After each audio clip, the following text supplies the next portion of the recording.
Muy buenas tardes a todos y bienvenidos a un nuevo programa de Viajando en el Tiempo aquí en Radio Agricultura y Agricultura TV.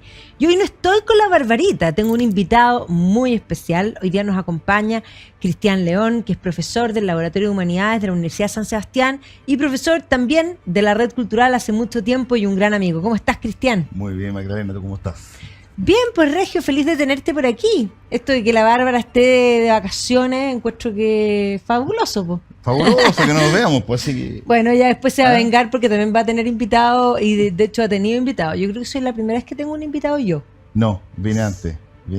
Pero no, pues viniste a Contexto. Ah. Este es otro programa. Este hablamos de historia. Sí, vine a Contexto, no vine... ¿Viste? Sí, viaje en el tiempo. Es que viaje en el tiempo. ¿Tú no te habías subido a la máquina del tiempo? Todavía no. ¿Viste? Pero esta es una máquina del tiempo. Aquí sí. Nosotros ponemos la fecha, el momento, vamos a visitar personajes, es súper entretenido. ¿Y si vamos al pasado me sale pelo y todo o no? Podría ser, ¿eh? Podría ser una de O sea, esas. de partida cuando retrocedamos, al principio te va a salir pelo, después yo creo que cuando lleguemos allá se te cae, de todas maneras. Claro, con las revoluciones. Con las revoluciones.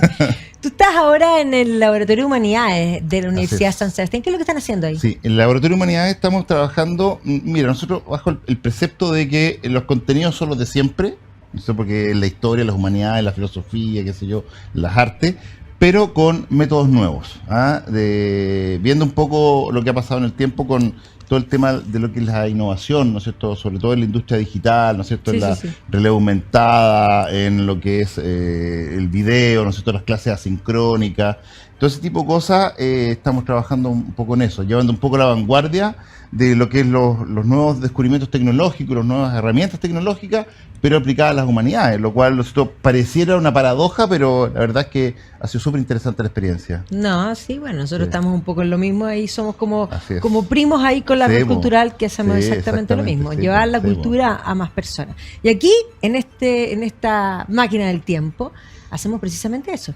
llevar la cultura a más personas. ¿Y a dónde nos vamos a ir de viaje, Cristian, ahora? A mí me gustaría, si tú me preguntas, me gustaría a Europa, pensemos siglo XII-XIII. Me gusta. Ojalá Francia o Inglaterra, por ahí, ¿no es cierto? O España, al mundo de las catedrales góticas. Me encanta, vámonos al mundo de las catedrales. Vamos. Así que partamos ahí. ¿Dónde nace el gótico, Cristian? Mira, el gótico nace por un feliz error. Un feliz error en el sentido de que hacia el año 1135, el abad Suger de Saint-Denis, que era el encargado un poco de esta abadía benedictina, quiere llevar a todos los reyes de Francia a hacer un panteón real. O sea, todos los cuerpos, desde Carlos Martel, que no fue rey, fue mayordomo, pero desde ahí en adelante, que todos los reyes de Francia y las reinas fueran enterradas en ese lugar. Y para eso quiere cambiar un poco una iglesia que era una abadía de estilo carolingio, que se llama, del año 770 más o menos, y quiere construir ahí este proyecto. Y le encarga a su arquitecto, curiosamente cuyo nombre no conocemos, es anónimo, y quizás estuvo muy implicado también en la bachiller ahí con el compás, probablemente la regla ahí midiendo y trazando, quiere hacer una iglesia que sea un pozo de luz y de cielo. Es decir, que entrara la luz a raudales. O sea, que se eleve. Claro, hasta ese momento las iglesias eran bien oscuras, el arte románico eran ventanas pequeñas donde el muro predominaba sobre el vacío y por lo tanto eran, iglesias en penumbra que llamaban al recogimiento. Pero aquí él quiere pensar la luz, porque la luz es el más inmaterial de los materiales. Entonces te digo que es un error en el sentido de que él atribuyó, porque la basílica se llama Saint-Denis, a San Dionisio, obispo de París, pero él atribuyó un libro que también era de un tal San Dionisio, Areopagita, o no sé si es santo, no, pero Dionisio Areopagita había escrito un libro acerca de las jerarquías celestes. Y él decía que la luz era el más inmaterial de los materiales, por lo tanto el que más se asemejaba a Dios. A Dios. Y Dios, bueno, hay mucha tú sabes que hay mucha imagen, ¿no es cierto?, de ego sum lux mundi, yo soy la luz del mundo, ego sum lux eterna, soy el sol de justicia. O sea, la similitud con la luz es muy, muy evidente un poco en el Nuevo Testamento. Por lo tanto, él dijo que había que ser una iglesia de la luz. Entonces, el arquitecto, cuyo nombre desconocemos, como te decía, hace un sistema de bóvedas de crucería con nervaduras que permite eliminar la función portante del muro y que ese muro fuera transformado en una membrana, en una paramento transparente, y ahí entra la luz. Entonces la gente cuando va a la inauguración, el año 1144, después de casi 10 años de trabajo, ve esto y no lo puede creer. Era el anhelo de la gente que entrara la luz. Siempre habían querido, pero el sistema técnico románico no permitía hacer vanos grandes. Y ahora se podía hacer. Se eliminaba la función portante del muro. Y ese es el milagro del gótico. Bueno, y de ahí se exporta, o sea, pero además Claro. lo que hace también, corrígeme, porque tú eres el experto en catedrales, pero el abad, en el fondo, Suyer, lo que logra también es elevar, también en altura, que evidentemente es ese concepto del gótico como de querer tocar el cielo, porque Claro. cuando uno mira el gótico todo apunta y un poco abrocha con la mentalidad del periodo, o sea, la teología, si tú miras, conversa con, en el fondo es como teología aplicada en piedra. Claro, bueno, Erwin Panofsky hace un libro que fue una charla, ¿no es cierto?, que se llama Gótico y Escolástica, y él dice, bueno, a 150 kilómetros de París, ¿no es cierto?, a 150 kilómetros de París, y en un periodo, ¿no es cierto?, muy acotado, que corresponde a los 150 años, ¿no es cierto?, del inicio del gótico, es donde se desarrolla todas las catedrales góticas y el pensamiento escolástico a la vez. Entonces dice, tiene que haber relación causal entre uno y otro. Por supuesto. Entonces ahí empieza a elaborar una síntesis entre la escolástica y el gótico, y el tema de la luz, la transparencia, el impulso ascendente, la metafísica, y todo ese tipo de cosas que finalmente confluyen, ¿no es cierto?, entonces en un estilo, ¿ah? Ahora, probablemente el gótico nace más bien de un pensamiento, creo yo, más neoplatónico que aristotélico, pero después ya se va sintetizando y van creando este edificio, este portento.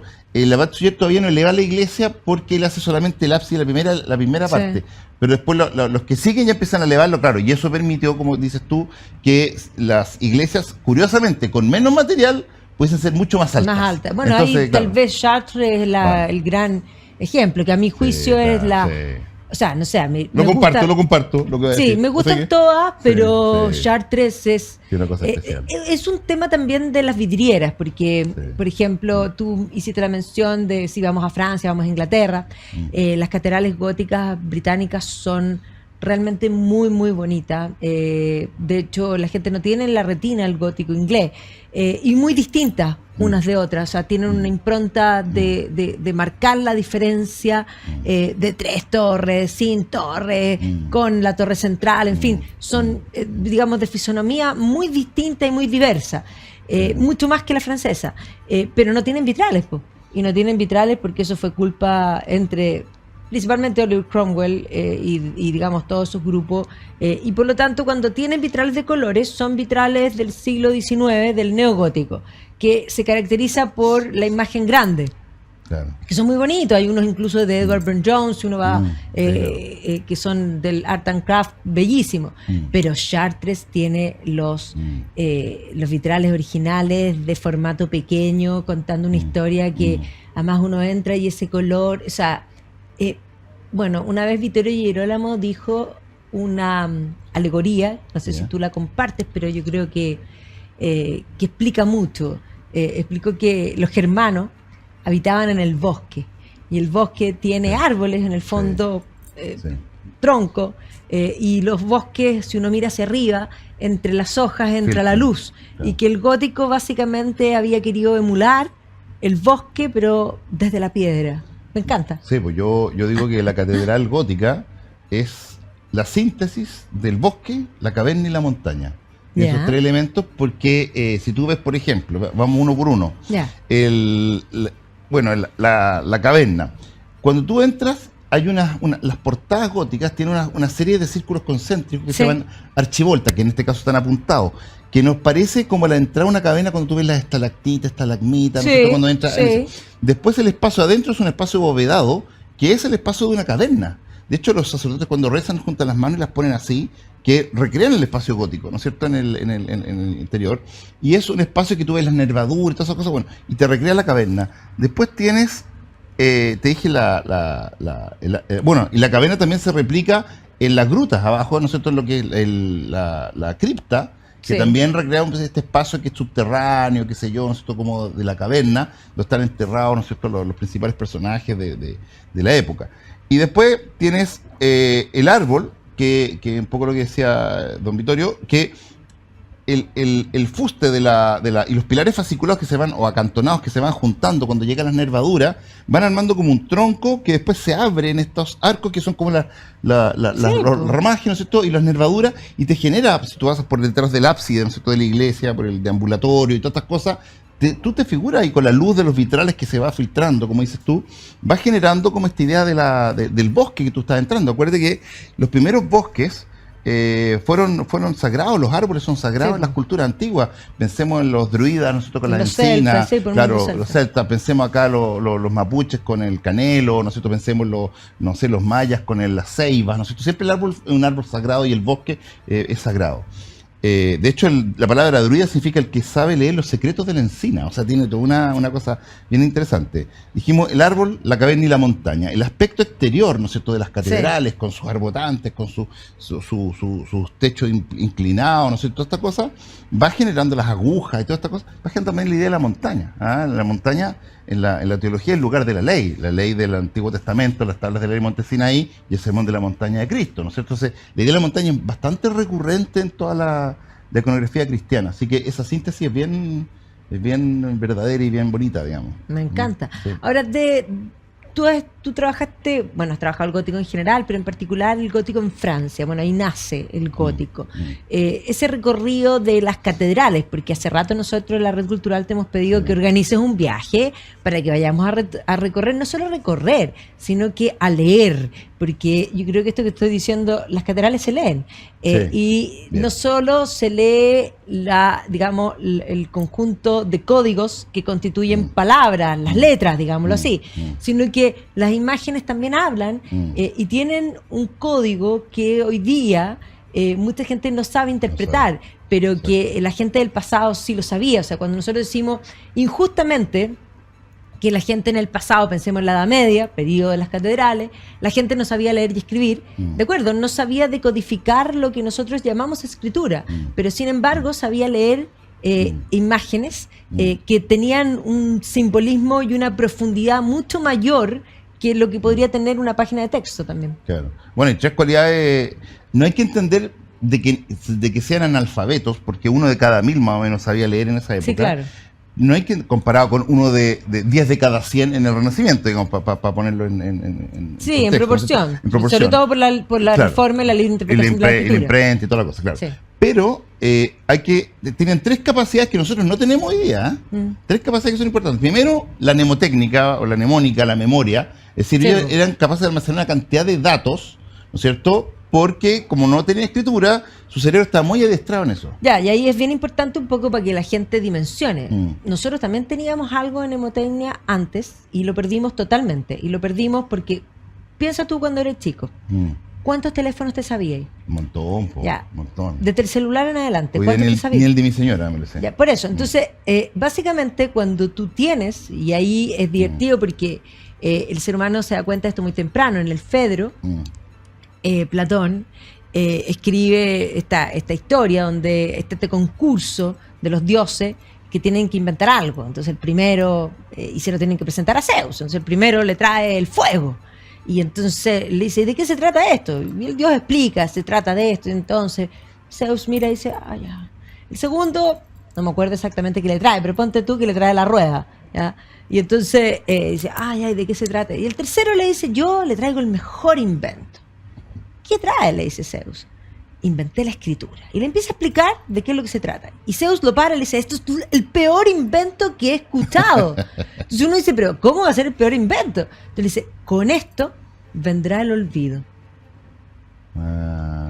Bien. Y exactamente, pues tú confías. ¿Qué pasaría si perdís tu celular? Yo pierdo la vida. Sí, pues. O sea, desde la agenda. La tendencia ciega de esas máquinas. Absolutamente, todo. Sí. Hay una, me recordaste, hay el libro justamente que se llama Notre Dame de París, de Víctor Hugo. Sí. ¿Te encanta la literatura? ¿Te acordás que tiene 3 ensayos? El libro, aparte de la historia, digamos, propiamente tal, de Quasimodo, qué sé yo, tiene 3 ensayos. Hay uno que es sobre París, que de la época medieval. Hay otro ensayo que es sobre la Catedral de Notre Dame, que explica la catedral, qué sé yo, que eso reencantó, ¿no es cierto?, en el romanticismo. Sí, pues eso permitió el auge que Viollet Leduc, claro, que básicamente después... Y hay un tercer ensayo que se llama Esto matará a aquello. Esto matará a aquello, porque dice la catedral es una montaña donde la gente va al conocimiento. Hablando un poco, está como una Biblia paupera, una Biblia para los pobres, que la gente iba a encontrar conocimiento a la montaña que era la catedral, en cambio que la imprenta eran los pájaros, era una bandada de pájaros. Y los pájaros, como vuelan por el mundo, llegan a todos lados. Pero ese cambio en la mentalidad, lo que significa, imagínate de ir, así como el típico iniciado que va a la montaña a buscar al maestro, donde le enseña, ¿no es cierto?, todos los sublimes. Kung Fu Panda. De Kung Fu Panda, ¿no es cierto?, de los secretos de la montaña. Bueno, y ahora no, ahora está disponible, y como está disponible también es desechable, porque está en todos lados, no tiene ni un valor, digamos. Desde ahí vamos a retomar, pero vamos a comerciales y volvemos. Agricultura TV.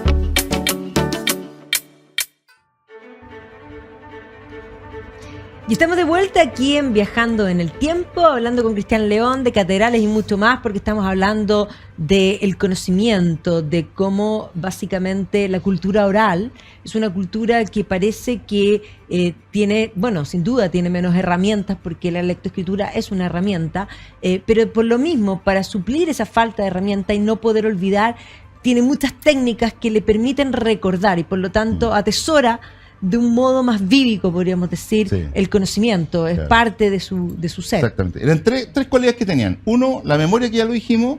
El segundo era la capacidad de leer las imágenes y de entenderlas, porque hoy día nosotros vemos una imagen y decimos que bonito o feo, y ahí como que se acaba el discurso, digamos, sino que yo entendía. Y tercero, el simbolismo. O sea, entender el simbolismo. Sí, porque significa, que representa, que se aparece. Es más, por ejemplo, cuando uno habla de los tetramorfos, claro, tú sabes que si aparecen esas figuras, representan a los evangelistas y a qué evangelista, claro, y qué características tiene. Y qué fiesta cristiana se celebra ahí. Claro, y el concepto de los 4 evangelistas, sí, con Cristo en el centro, es ese concepto teológico de la institución de la fe. Y la gente lo manejaba perfectamente. O sea, sabía que la encarnación era el hombre alado que estaba ahí, después iba el toro al lado en diagonal abajo, que era el toro, que era San Lucas, porque San Lucas es que mejor explica la pasión de Cristo, por lo tanto era la pasión, y después acá se iba, ¿no es cierto?, a el león al lado, que era la resurrección, que era San Marco, ¿no es cierto?, y después se iba arriba a San Juan, que era el águila, porque el águila era el ave que volaba porque más lejos. Arriba. Claro, volaba más lejos, y era el único ave que era capaz de volar mirando el sol de frente, porque todos los aves vuelan de espalda al sol para no enseguecerse, pero el águila mira el sol. Entonces, muy bonito, porque el Evangelio de Juan, en Juan 1.1, dice: al principio era el verbo, y el verbo era Dios, y el verbo estuvo antes que todas las cosas, y porque todo fue hecho. Es decir, la comprensión de que Cristo es Dios es solamente San Juan. Los otros evangelistas no llegan tan lejos. No logran percibir eso. Entonces, bueno, de hecho, los estudiosos de los evangelios generalmente, ¿no es cierto?, hablan de los sinópticos que claro, van juntos, y Juan claro, aparte, porque él es más teológico, entonces es más profundo, entonces él llena los huecos que quedan en los otros evangelios, que ya lo dije. Entonces la cosa es percibir, ¿no es cierto?, de percibir un poco la grandeza de Cristo, que vivió entre ellos y de que era auténtico Dios, ¿no es cierto?, es de los relatos de Juan. Entonces es muy bonito, porque por eso lo ligan con la ascensión de Cristo. Entonces todas esas cuestiones son súper bonitas. Y el león, la resurrección, era porque el león, cuando caminaba con su cola, iba borrando sus huellas, entonces era la resurrección. Y también está la idea, ¿no es cierto?, de que las crías del león nacían muertas, o sea, como muertas, digamos, dormía, y el león les pasaba la lengua, les langueteaba al tercer día y despertaba a los cachorros. Entonces era como la resurrección. Sí. Bueno, tú que eres fanática de ¿cómo se llama?, de el amigo de Tolkien, ¿cómo se llama? De C.S. Lewis. De C.S. Lewis, cuando él dice, ¿no es cierto?, Aslan, cuando baja al ínfero, ¿te acuerdas?, ¿no es cierto?, y sopla y vuelve a la vida y resucita el león, ¿no es cierto?, Aslan, claro, es Cristo, es Cristo. No, por supuesto. Entonces, bueno, esas simbologías son muy bonitas. Claro, y ahí tú en las catedrales, aparte de los pórticos, porque los pórticos se leen, Sí, y los sí. pórticos además no hay un solo pórtico, sino que las puertas laterales Sí. tienen un sentido y cuentan historia. Sí. Pero las historias también se cuentan en los vitrales, pero Sí. además uno puede ver también lo que es la historia de la construcción misma. Por ejemplo, cuando uno va pilar por pilar, de pronto uno empieza a encontrar esas marcas de los signos lapidarios trabajadores, de los canteros. que es impresionante, porque yo creo que la gente, yo creo que la gente observa poco. Sí. La gente entra y dice, qué lindo, se sacan una foto, selfie, y es más, yo creo que hoy día tenemos un problema más serio, porque la gente ve a través del celular. Sí. O sea, yo, no sé, me pasa a mí en los conciertos, que la gente está con el concierto y están viendo así, y están grabando. Entonces, en realidad no están viendo el concierto. Bueno, lo mismo, entran a la catedral, sacan una foto y salen.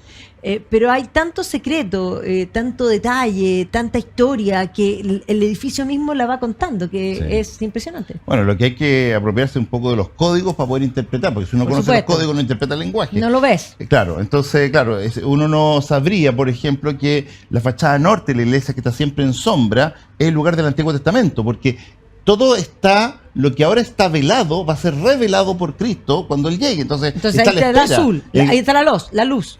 Claro, porque ahí está en sombra, entonces no entra la luz, entra la luz pero no entra el sol, entonces están más apagados los vitrales de la fachada norte. Y ahí se explica todo el Antiguo Testamento. Después por el ábside, que es el lugar donde se orienta, Por porque el atrás. sacerdote Sí. rezaba, nosotros de cara al sol, igual que el pueblo, todos juntos. Hacia atrás, Hacia- oficiaban en conjunto. en conjunto, porque la gente Claro. cuando mira el rito antiguo dice, pero ¿cómo le daba la Puro- espalda a la gente? claro, No. o vuelto contra la pared, dicen, Por eso, ¿eh? todos estaban mirando Claro. a Dios, y por lo tanto Todos- lo que hay hoy día es que el sacerdote le da la espalda a Dios Exactamente. para mirar a la Eso gente. se llama versus populum, Claro, claro. por eso, por lo tanto, esa es una democratización, Democratización, sí. pero dejando de lado a Dios. Exactamente. Sí, pues, Muy ahí compleja. está. Porque la iglesia entera se define como una peregrinación, porque son alargadas, ¿no es cierto? Sí. Es una peregrinación. Incluso en los comienzos había al comienzo de la iglesia había el laberinto en las catedrales, Sí. porque era la peregrinación, digamos, hacia el Jerusalén Bueno, celeste. Chartres Claro, es bueno, una es cosa maravillosa. Es maravilloso.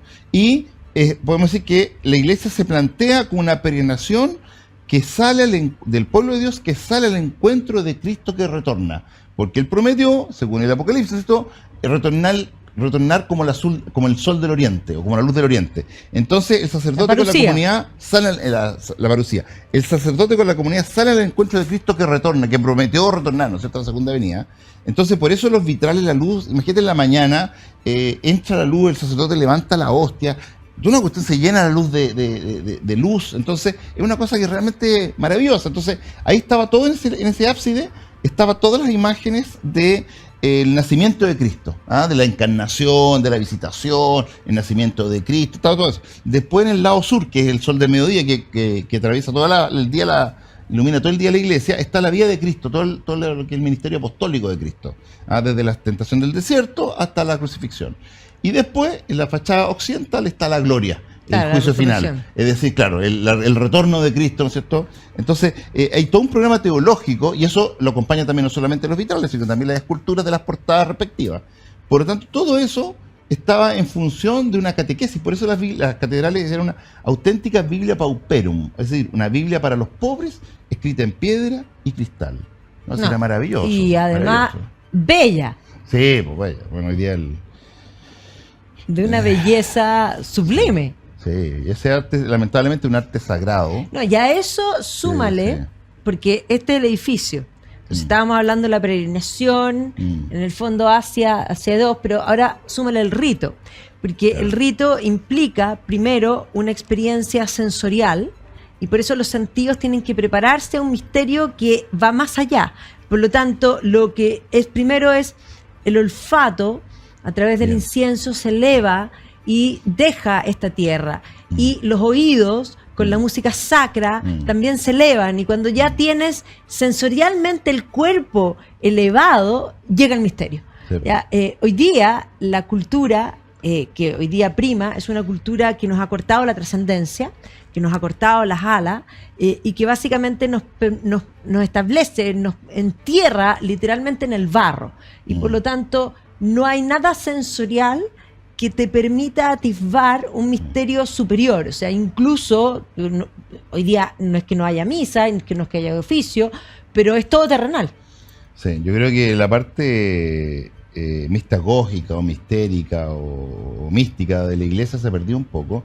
De hecho, fíjate que también peregrinación está precedida por los 4 elementos. Primero el agua, en la pila bautismal, que hoy día el agua bendita como símbolo, ¿no es cierto? Que uno se moja los dedos y se persigna. Después viene, ¿no es cierto?, este camino con el incienso que tú decías que purifica, ¿no es cierto?, el aire, ¿no es cierto? Entonces tenemos el agua, el aire, en el remate está el altar, que es de piedra, que es la tierra, ¿no es cierto? Sí. Y arriba está un candelabro de 7 velas, que tiene un crucifijo en medio, ¿no es cierto? Fuego. Que es el fuego. Entonces los 4 elementos son convocados para invocar al espíritu de alguna manera. ¿Te fijas? Entonces eso es importante porque además las iglesias están orientadas. Orientarse significa disponerse hacia el oriente. Es decir, todas las iglesias del mundo cristiano antiguo hasta el siglo XV, hasta el Renacimiento, están con el ábside hacia la salida del sol del oriente. Todas, ¿no es cierto? Y eso es bien bonito porque además hay un cuerpo que se llama transepto, que es una cruz, ¿no es cierto?, que es norte-sur. Entonces tú tomas los 4 ejes terrestres, norte, sur, este, oeste, más los 2 ejes celestes, que son el cenit, que es el punto más alto del sol, y el nadir, el punto más bajo, el sol a medianoche. Tenemos que se genera ahí en ese cruce el 7º punto, que es del espacio entre el cruce de los ejes terrestres y celeste, que es el lugar donde se da la comunión. Entonces era la irrupción, el descenso de la gracia por las torres, que habían estas torres centrales de la catedral inglesa, ¿no es cierto? Y ahí se daba la comunión. Hoy día, si tú vas a una iglesia de este tipo, la comunión es indistinta en cualquier parte. Ahí en el, es que han perdido el sentido. Todo el sentido. Han perdido todo el sentido y tampoco lo saben interpretar. Entonces, eso que tú dices que ya no sabemos, no recordamos, perdimos la memoria, perdimos la capacidad de interpretar las imágenes y de leerlas y de comprenderlas. Porque, a ver, nosotros no es que no tengamos capacidad de leer símbolos, tenemos capacidad de leer símbolos. Lo que pasa es que estamos acostumbrados a leer símbolos a los cuales estamos expuestos en forma constante. Claro. Por ejemplo, si un signo pare, no dice pare, pero tiene la forma del pare, tú sabes que es pare. Por lo mismo lo usaron para los alimentos, que es equivalente, aunque son negros, estos sellos negros tienen el concepto de pare, mucho azúcar, o sea, es ese concepto. Un niño pequeño sabe leer símbolos y no sabe decodificar todavía, sabe leer logos. Entonces ve el check y sabe que es Nike. Bueno, los logos cumplen eso. Y de alguna forma no es que no hayamos perdido esa capacidad, solo que hoy día no estamos iniciados a comprender la simbología que antes era algo cotidiano, y ahí uno se da cuenta cuánta secularización ha entrado en nuestro occidente. Claro. Pero ojo, lo que tú estás hablando, los ejemplos son más que símbolos, son signos. Son signos, sí. Porque los signos son un acercamiento que es, por un lado, racional, o sea, esto significa esto, uno lo aprende, o puede ser convencional. Desde ahora determinamos que esto es esto. Sí. Y uno acuerda y eso. Pero los símbolos tienen algo, ¿no es cierto?, que tiene que ver como está ligado con las leyes de naturaleza, con la cosmología, con el mundo, ¿no es cierto?, animal o vegetal. Tiene una relación que es que tú no puedes, es inseparable el signo, o sea, el signo, que el objeto sensible, de significado. Entonces, en ese sentido, por ejemplo, cuando uno dice que el perro es un símbolo de la fidelidad. Sí, claro. No es por una convención, sino porque no hay animal más fiel que un perro. Distinto a un gato, que el gato no pesca, ¿no es cierto? El perro son tremendamente fieles. Sí. Y darían la vida sin pensarlo por su amo. Entonces son la fidelidad encarnada. Es decir, Dios deja en la naturaleza, ¿no es cierto?, ciertas características, sus propias características impresas en el orden creado. Entonces eso es muy bonito, porque uno ve la laboriosidad de las hormigas o de las abejas, ve, no sé, cualquier animal es capaz de detectar qué cualidad divina está. Exactamente. Eso es muy lindo. Entonces los símbolos no son intercambiables fácilmente y no es un acuerdo cultural o convencional, sino que hay una cosa esencial ahí que es muy bonita. Sí. Ahora, de las catedrales, de todas las que tú has visitado, porque no sé si estás igual que yo, que es como que uno las va coleccionando, de verlas, ¿con cuál te quedas? Sí. No, yo Chartres, lejos. No lo pienso 2 veces. Ahora, hay otras catedrales que son maravillosas, como Amiens, Reims o Beauvais. Beauvais de la más alta, ¿no? Entonces tiene esa y no está acabada. Entonces en Beauvais, cuando uno va, ve todavía la iglesia románica antigua que se iba, porque se comenzaba las iglesias por el ábside, o sea, por el presbiterio. Y después se van cambiando al estilo gótico. Claro, y van avanzando las iglesias en el estilo gótico y se van comiendo la románica mientras van avanzando. Entonces aquí todavía está la iglesia románica como que choca con la gótica, así como que entra dentro de la gótica porque no está terminada, entonces muy bonito. Pero yo hacía el ábside porque ahí puedo celebrar, po. Ya puedo consagrar la iglesia, como la de Sagrada Familia Gaudí. ¿Se acuerdan que se terminó el ábside y se consagró el 2012? Y todavía se ve avanzando, y lo último va a ser la fachada de la Gloria, que es la fachada, la última fachada, lo que uno podría llamar la principal, ¿no es cierto? Que todavía no está hecha, porque así se hacía la iglesia antes. Entonces, es muy bonita esa relación del tiempo. Ahora, Chartres es la que tiene, como tú dijiste, tiene 2.400 metros cuadrados de vitrales originales del siglo XII y XIII. No, eso ya es y son los mejores vitrales además. O sea, los mejores vitrales que hubo en las catedrales góticas, más encima están conservados, que son esos, los de Chartres. Eso ya lo hace una joya. Segundo, ¿no es cierto?, una catedral que se hizo además en un lapso de 25 años, más o menos, entre el año 1195 y 1220, se hizo el 90-80% de la iglesia. Entonces, tiene un estilo único, como una unidad estilística, sí. Porque la Catedral de París, por ejemplo, que empezó mucho antes, empezó en el año 1160 y terminó en el 1160 y terminó en el 1140 y tanto, 1240 y tanto, 1245 más o menos. Fue más largo, se demoró casi 100 años, y Chartres se hizo entre el 1190 al 2020, al 1220. Entonces, la Catedral de Notre Dame de París fue cambiando en el tiempo. Fue cambiando, partió con una gótica primitiva y terminó como gótico clásico, digamos. No me sigas contando porque vamos a comercial y volvemos al tiro. Dale. Agricultura TV.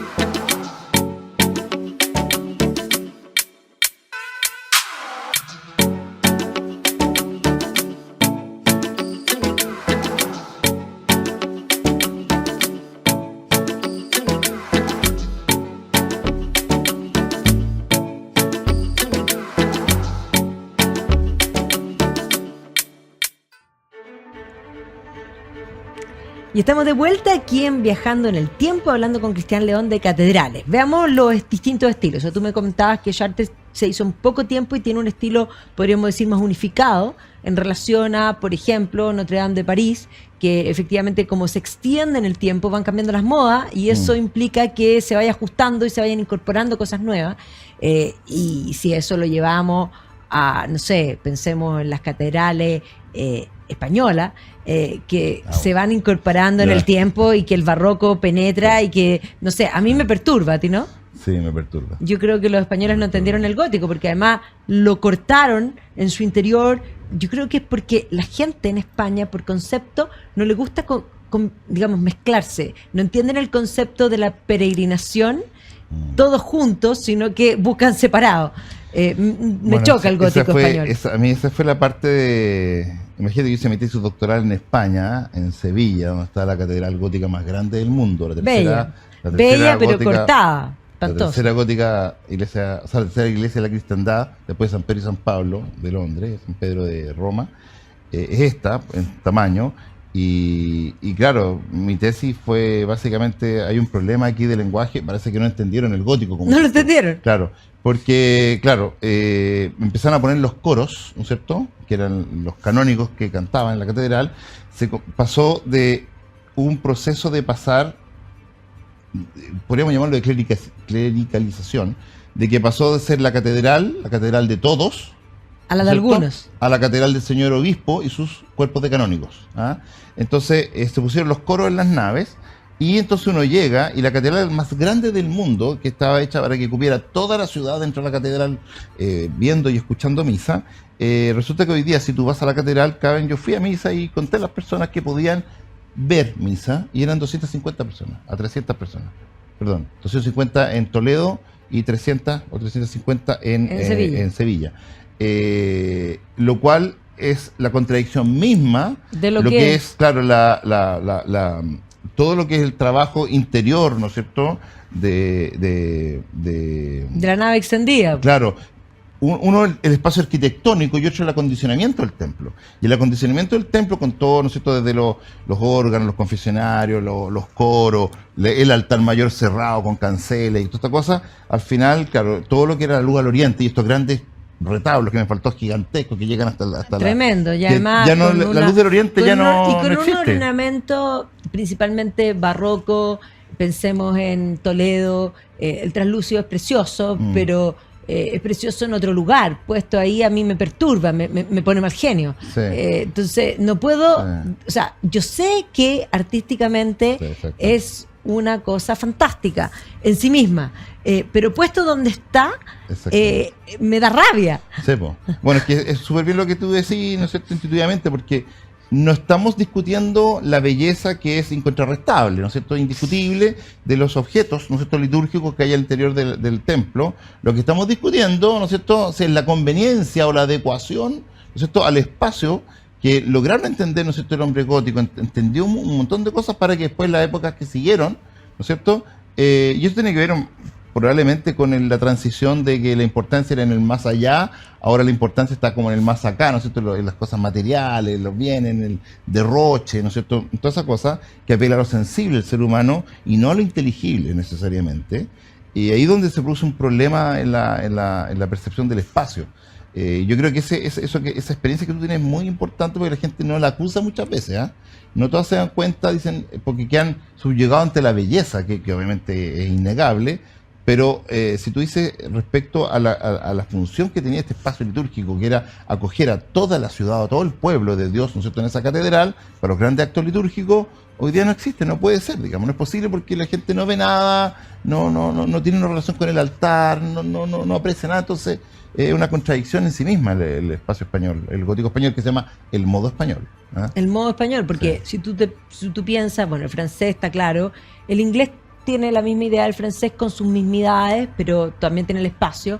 Incluso También el que alemán. los coros atravesados, los ingleses también tienen un poco más fragmentado todavía, porque Sí, los alargan. pero tienen, claro, tienen el coro, por supuesto, pero tienen una nave central Claro. muy extendida, Sí. sin interrupciones, por lo Así tanto es. tú entras en la puerta y ves esto fabuloso. Y tiene los dos laterales, por supuesto, que Sí. son separados. Pero no todas también, porque son todas muy distintas. A mí me falta todavía alguna, no conozco la de Lincoln, que tiene 3. Ah. Pero conozco, bueno, a mí la que más me gusta, depende.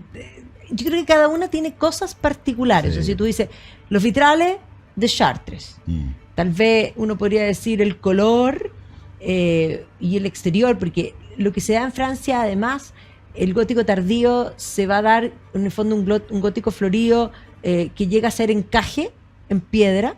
Strasbourg, yo casi morí. Sí.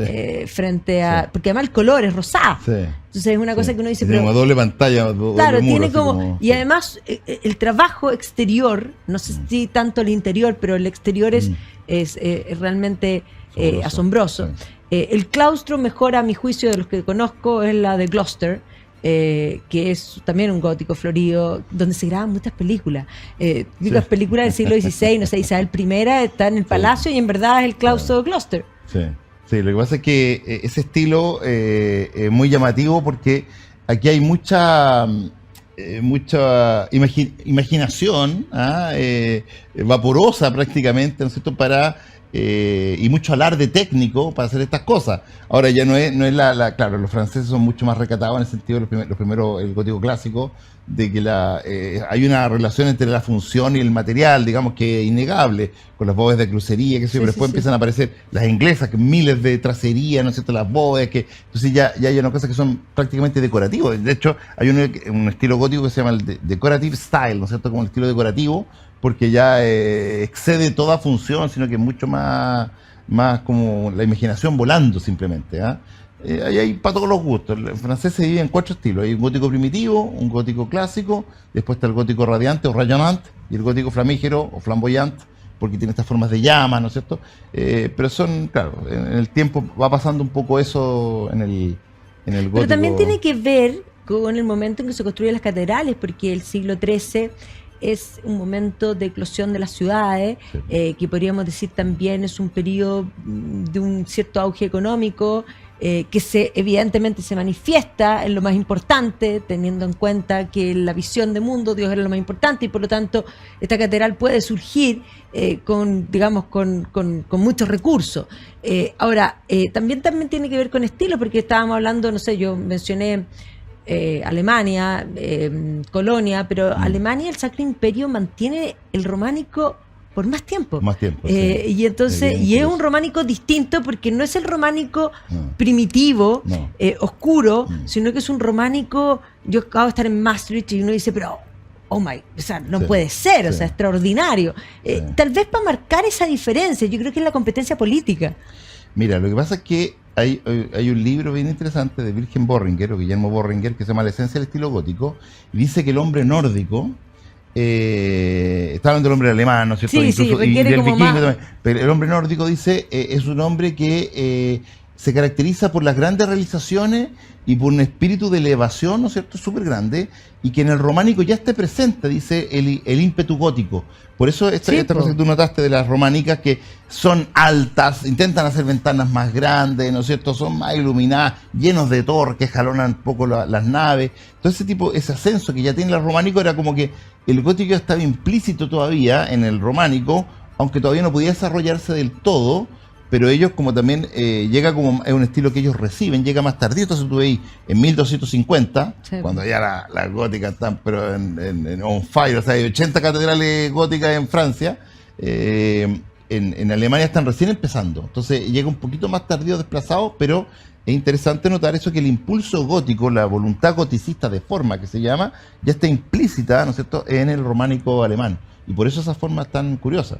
Y además que también el desarrollo de la estatuaria en, no sé, en Naumburg, en varias catedrales de Magdeburgo, qué sé yo, uno ve y también es asombroso el desarrollo de la escultura. No, Es bonito, sí, asombroso. Sí. Y el flamenco también se toma un gótico bien particular, donde sí la escultura se manifiesta. Bueno, el arte flamenco cambió el arte, eso yo creo que es para Sí. otra conversación contigo, Sí. pero yo estoy cada día más enamorada de los flamencos. Sí, son fabulosos, fabulosos. De Jan van Eyck, digamos, hasta nuestro amigo, bueno, Bruegel y A mí el que y me encanta, Bosco, a mí que me ya- encanta Roger van de Weyden. Va, Biden, sí. Sí, o sea, encuentro que ese, y además tú te lo encuentras dentro de las catedrales. Me pasó ahora, porque claro, cuando uno ya empieza a entender más de historia del arte, te empiezas a encontrar, o lo mismo que hablábamos recién respecto a los símbolos, a poder diferenciar el arte y a darse cuenta que dentro de las iglesias, y esto siempre, en todas las iglesias, siempre hay que entrar, porque te sorprende, de pronto te encuentras con algo que es, en Lovaina, por ejemplo, hay un By the Weyden que es, o sea, yo quería llorar. Sí. No, es que la pintura flamenca, la verdad que tuvo un desarrollo ahí con respecto al realismo, al naturalismo, al detalle. Sí, a las emociones. Del microcosmos, digamos, llegar y meterse, claro, son fabulosos. Además que bueno, inventan el óleo, o sea, hacen toda una transformación en la pintura que hace fabulosa. El desarrollo ahí, no, son grandes los flamencos, así que eso hago una clase ahí. O sea, Yéndote una al charla. micro, digamos, pensando en el gótico. Ujú. Porque estamos hablando que sin duda Chartres tiene los mejores vitrales y probablemente la más purista en muchos aspectos en ese sentido francés, pero dentro de lo pequeño en el gótico, ¿cuál es tu joya? La mía está clara, pero... De la chiquitita.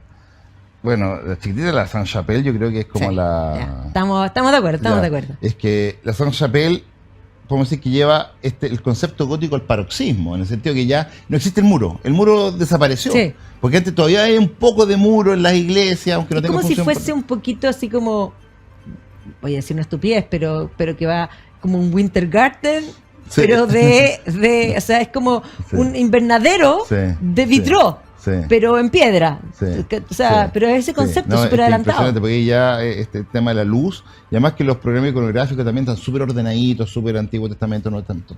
Está todo, entonces, además que tiene las dos iglesias, ¿no es cierto? La Sí. iglesia para la servidumbre y la iglesia para la corte real, arriba, entonces Pero las dos son bellísimas. son bellísimas, están al lado de Notre Dame, entonces una cosa, las dos son bellísimas, estas dos, o sea, las dos sobrepuestas son fabulosas. ¿Ah? Cuando uno entra abajo y dice, no, esta era para la servidumbre, y dice, chuta, ¿cómo será la otra? Y cuando llega la otra ya no puede creerlo, hay una cuestión ya Es fabuloso. alucinante. Sí, Fabuloso. sí, fabuloso. O sea, yo también Sí. estoy de acuerdo que a mi juicio es la joya del gótico y los vitrales son comparables, bueno, con esta característica que tú estás planteando que no tiene muro, pero en las piezas de vitró en sí misma con lo que uno ve en Chartres. Sí, sí, Son de ese estilo, sí, digamos. Sí, Son fabulosos. Aparte que los vitrales, por ejemplo, el vitral de la catedral o sea, de la Sainte-Chapelle, perdón, que es una capilla, ¿no es cierto? No una catedral, una catedral donde está el obispo, es una por ciudad. Donde hay cátedra. Claro, donde hay cátedra.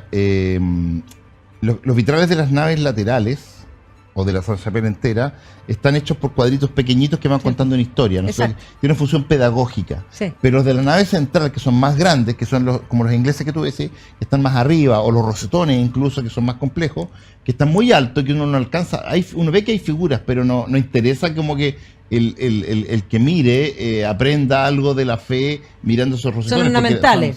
Claro, es que esa función se llama anagógica. Es decir, la función anagógica es muy bonita, que está reservado a los vitrales altos, porque si bien la parte de abajo es pedagógica o didáctica, la de arriba es, fíjate, la palabra anagogía significa guiar hacia arriba, es decir, desde la contemplación de las cosas sensibles, provocar un estremecimiento del alma que te proyecta lo inteligible. Entonces como que tú miras y la verdad es que tu imaginación, tus recuerdos, tus vivencias hasta ese momento como que se disuelven para contemplar, ¿no es cierto?, lo trascendente. Entonces como que ya que hay, cuando uno reza el rosario, ¿no es cierto?, que mucha gente critica el rosario tiene esa gracia que te va alejando, por esta repetición, te va alejando de las cosas de la cotidianeidad, te los vas dejando atrás y te sumerges y quedas inmerso en la realidad trascendente cuando terminas, como que ya estás en otra cosa. Entonces empezáis ahí se empieza a dar el fenómeno de la contemplación. Entonces son muy bonitos las catedrales góticas. O sea, Cristian, yo creo que quedamos demasiado cortos porque se nos fue el programa, pero te voy a tener que volver a invitar porque está demasiado entretenido. Así que hay tantos temas para conversar y vas a quedar. Cada vez que alguna de nosotros esté fuera, te vamos a invitar. ¿Te parece? Muchas gracias. Pero fantástico. Así que te agradezco esta grata conversación, les agradezco a ustedes y nos vemos la próxima semana.